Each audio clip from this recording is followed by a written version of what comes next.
Halo, perkenalkan saya Kanisha Pempenta Purba dengan nomor induk 2023 1211018 akan mempresentasikan terkait proses penelitian saya pada mata kuliah metode penelitian dengan dosen pengampu Bapak Dr. Sparta, yaitu judul penelitian saya yaitu pengungkapan risiko iklim dan dampaknya terhadap stabilitas keuangan bank umum di Indonesia menggunakan analisis konteks sustainability report pra dan pasca COJK nomor 16 tahun 2001 dengan rentan periode 2019 sampai 2025. Next.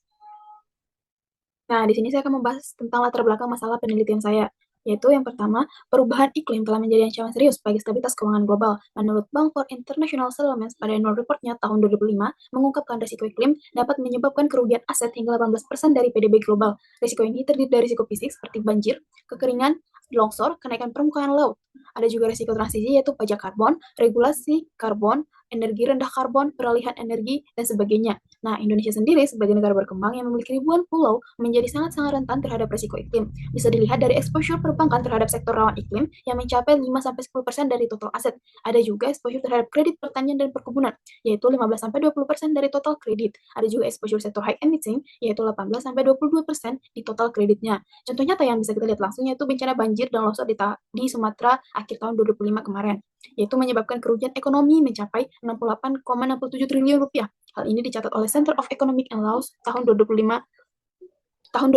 Nah, hal ini berpotensi meningkatkan NPL dan menaikkan solvabilitas perbankan. Meskipun kondisi perbankan saat ini masih stabil di CAR 26,05% dan NPL gross di 2,21% dan LAR-nya di 9,22% per November 2005 tahun kemarin, OJK sendiri mengingatkan adanya kerentanatan. Oleh karena itu, OJK mengeluarkan regulasi seperti POJK 51 tahun 2001, di mana entitas wajib menyusun rencana aksi keuangan berkelanjutan atau RAKB dan mempublikasikan laporan keberlanjutan atau sustainability report, dan COJK 16 tahun 2001 yang mewajibkan pengungkapan risiko iklim menjadi pedoman penyusunan laporan tahunan yang lebih transparan dan akuntabel bagi investor.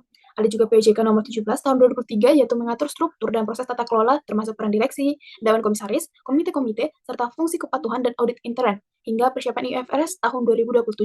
Namun, meski regulasi sudah diterapkan, masih terdapat variasi kualitas pengungkapan antar bank. Bank besar cenderung lebih baik, sedangkan bank menengah masih rendah. Nah, inilah yang menjadi celah penelitian yang akan saya isi, di mana efek spesifik COJK nomor 16 tahun 2001 terhadap kualitas disclosure dan stabilitas keuangan belum secara empiris di Indonesia. Next. Nah, selanjutnya di sini saya akan membahas tentang rumusan tujuan masalah penelitian ini, yaitu yang pertama ada sejauh mana tingkat dan kualitas pengungkapan risiko iklim dalam sustainability report terbesar berubah antara periode pra COJK tahun 2019 sampai 2020 dan pasca COJK tahun 2020 sampai 2025 diukur menggunakan skor TCFD berbasis analisis konten. Artinya, sejauh mana tingkat dan kualitas pengungkapan risiko iklim dalam sustainability report bank-bank besar di Indonesia mengalami peningkatan serta diberlakukannya COJK 1621. Apakah regulasi tersebut benar-benar efektif mendorong perbaikan pengungkapan ataupun sebaliknya. Nah, di sini ada juga rumusan masalah yang kedua yaitu apakah tingkat pengungkapan risiko iklim berpengaruh signifikan terhadap stabilitas keuangan bank setelah mengendalikan ukuran bank, leverage, kepemilikan dan PDB-nya sendiri. Artinya di sini apa pengungkapan risiko iklim lebih baik diukur dengan skor TCFD berpengaruh terhadap stabilitas keuangan bank, di mana stabilitas keuangan ini diukur menggunakan 3 indikator utama, yaitu J-score, yaitu mengukur jarak ke insolvensi. Ada juga NPL, cost, dan capital adequacy ratio atau yang kita kenal sebagai CAR. Yang ketiga, ada rumusan masalah apakah ukuran bank peringkat 1-5 PS, 6-20, dan periode regulasi pos memodernisasi hubungan antara skor disclosure TCFD dan stabilitas keuangan. Nah, di sini pada faktor ketiga ini yaitu apakah faktor ukuran bank besar atau bank menengah dan periode regulasi pra dan pasca OJK dapat memperkuat atau memengaruhi hubungan antara pengungkapan risiko iklim dengan stabilitas keuangan tersebut. Nah, rumusan masalah ini dirancang untuk menjawab baik aspek deskriptif yaitu perubahan sebelum dan sesudah regulasi, ada aspek kasual yaitu pengaruh, maupun aspek moderasi yaitu faktor yang memperkuat pengaruh yang dialami oleh variabel-variabel tersebut. Nah, setelah itu ada juga tujuan penelitian, yaitu sesuai dengan rumusan masalah tadi. Tujuan penelitian ini adalah menganalisis perbedaan tingkat dan kualitas pengungkapan risiko iklim pra dan pasca COJK 16 tahun 2001 menggunakan skor TCFD.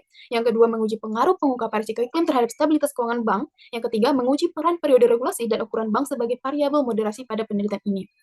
Nah, next. Nah, di sini juga ada landasan teori. Ada 3 pilar teori, yaitu signaling teori, yaitu bank dengan manajemen risiko iklim yang baik mengungkapkan informasi sebagai sinyal positif kepada investor dan regulator untuk membedakan diri dari bank berisiko tinggi.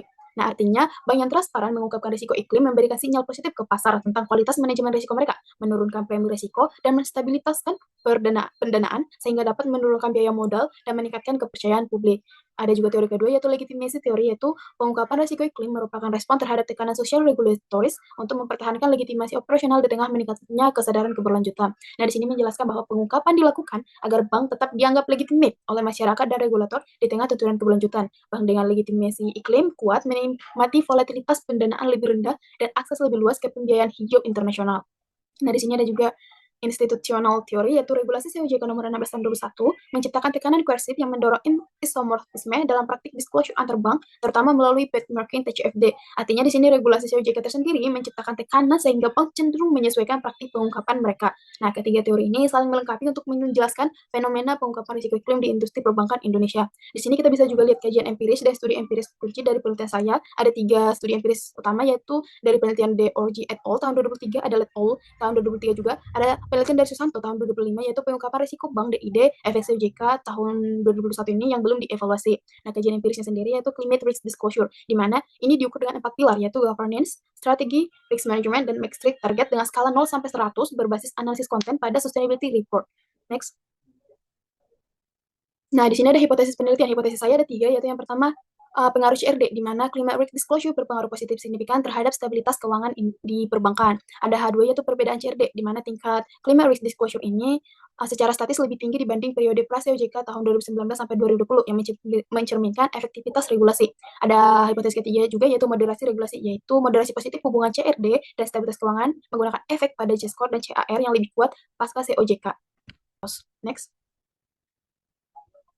Nah, di sini ada kerangka penelitiannya, yaitu bisa dilihat sendiri bahwa variabel moderasinya itu ada POS, di mana memperkuat hubungan CED dan stabilitas keuangan. Ada CED sendiri, yaitu climate risk disclosure, berpengaruh secara positif kepada stabilitas keuangan. Ada juga uji beda skor TCFD atau uji beda rata-rata, atau H2 yang berpengaruh positif juga terhadap stabilitas keuangan. Di sini juga ada variabel-variabel kontrol yang mendukung penelitian-penelitian ini, yaitu ukuran bank, leverage, probabilitas, dan pertumbuhan PDB, serta ownership perbankan. Next. Nah, di sini ada desain dan metode penelitian. Desain penelitian ini menggunakan 3 jenis, yaitu kuantitatif, menggunakan panel data longitudinal, ada content analysis, yaitu sustainability report, ada DID atau div in div effect, menggunakan efek kasual COJK.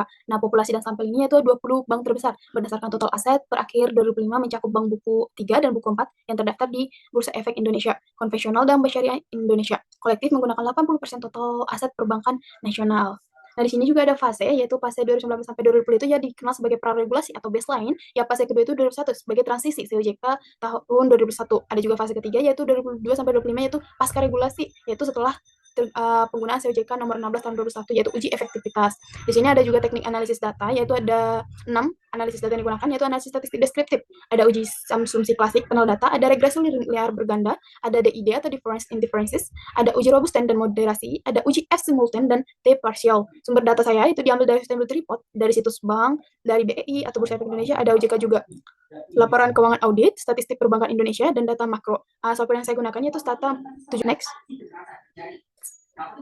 Nah, di sini ada yang namanya variabel penelitian. Variabel saya ada yaitu variabel dependen, yaitu stabilitas keuangan, yang mencakup 3 indikator, yaitu J-score perbankan, yaitu mengukur jarak insolvabilities, ada NPL, yaitu rasio NPL gross, yaitu kredit bermasalah terhadap total kredit, ada juga CAR atau capital adequacy ratio, yaitu ketahanan permodalan bank. Untuk variabel independennya sendiri ada climate risk disclosure, yaitu skor TCFD dengan total skala 0 sampai 100. Analisis kontennya itu diambil dari sustainability report, mencakup 4 pilar dengan bobot equal. Itu yang pertama governance 25%, strategi 25%, risk management 25%, make target 25%. Ada juga variabel moderasi, yaitu POS atau yang dikenal sebagai periode regulasi, yaitu DAM-nya 0 sebagai pra COJK tahun 2019 sampai 2021 dan 1 untuk pasca COJK di tahun 2022 sampai 2025. Ada variabel kontrol juga, yaitu size untuk ukuran bank, ada variabel kontrol untuk leverage, ada kepemilikan, ada pertumbuhan PDB. Nah, di sini ada manfaat penelitian saya. Secara kontribusi teoritis, memperkuat integrasi, signali, legitimasi, institutional teori dalam konteks perbankan berkelanjutan di Indonesia, menyediakan Rubik skor TCFD, terstandarisasi, dan dapat direplikasi untuk penelitian selanjutnya. Mengisi gap empiris, evaluasi causal efek COJK tahun 2001, yaitu nomor 16, terhadap hubungan disclosure dan stability di Indonesia. Ada kontribusi praktis, yaitu bank, di mana acuannya sebagai strategis peningkatan kualitas CRD dan akses pembiayaan hijau. Ada regulator, yaitu bukti empiris efektivitas COJK nomor 16 tahun 2001, untuk menyempurnakan kebijakan TKBI dan IFRS S2. Ada investor juga, yaitu basis pengambilan keputusan berbasis kualitas dan disclosure iklim bank. Di sini juga ada ringkasan penelitian, yaitu saya menggunakan 20 bank terbesar Indonesia sebagai populasi yang terdaftar satu jenisnya, yaitu buku 3 dan buku 4. Tahun analisisnya ada 7 tahun, yaitu terhitung dari 2019 sampai 2025. Ada 3 hipotesis, ada 4 pilar TCFD sebagai instrumen CRD-nya. Nah, di sini pernyataan-pernyataan yang bisa saya sampaikan, yaitu penelitian ini diharapkan memberikan kontribusi nyata dalam mendorong ekosistem keuangan berkelanjutan Indonesia yang lebih transparan, tanggung, dan siap menghadapi tantangan perubahan iklim. Next. Nah, demikian penjelasan proposal penelitian saya secara lengkap. Saya menyadari mungkin masih banyak kekurangan, oleh karena itu saya mengharapkan masukan kritik dan saran dari Bapak Sparta agar penelitian ini dapat lebih baik ke depannya. Terima kasih.